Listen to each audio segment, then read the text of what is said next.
हाँ, तो आ गई मैं एक नई कहानी के साथ। और ये कहानी है मेरे सरकारी स्कूल की। मैं हूँ 19 की किड्स।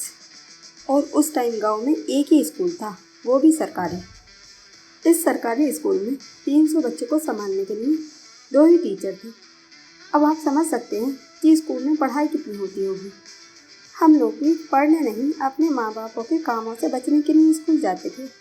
जैसे पापा के लिए खेत पर खाना लेकर जाना, हफ्ते में लगने वाली बाज़ार से सब्ज़ी लेकर आना, अपने छोटे भाई बहनों की देखभाल करना। पता था हमें अगर हम स्कूल नहीं गए तो हमसे काम कराए जाएंगे, क्योंकि हमारे माँ बापों को लगता है हमसे काम कराना उनका जन्मसिद्ध अधिकार है और बाल मजदूरी हमारे नसीब में लिखी है। अब आते हैं मुद्दे पर। हमारे सरकारी स्कूल में 2 कमरे, एक बरामदा और एक बड़ा सा आंगन था।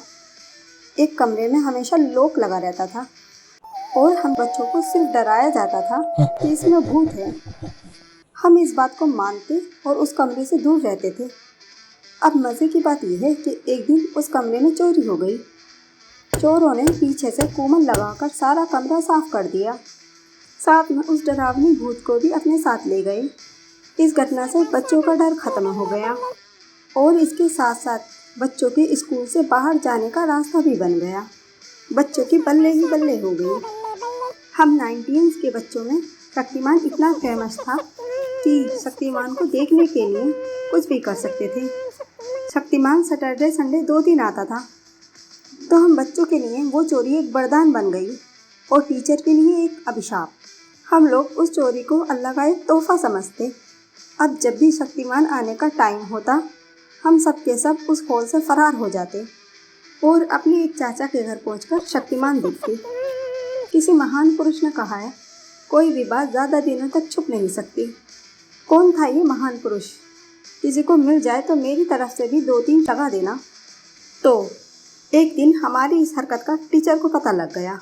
अच्छा सालो, तुम यहाँ से निकल कर जाते हो?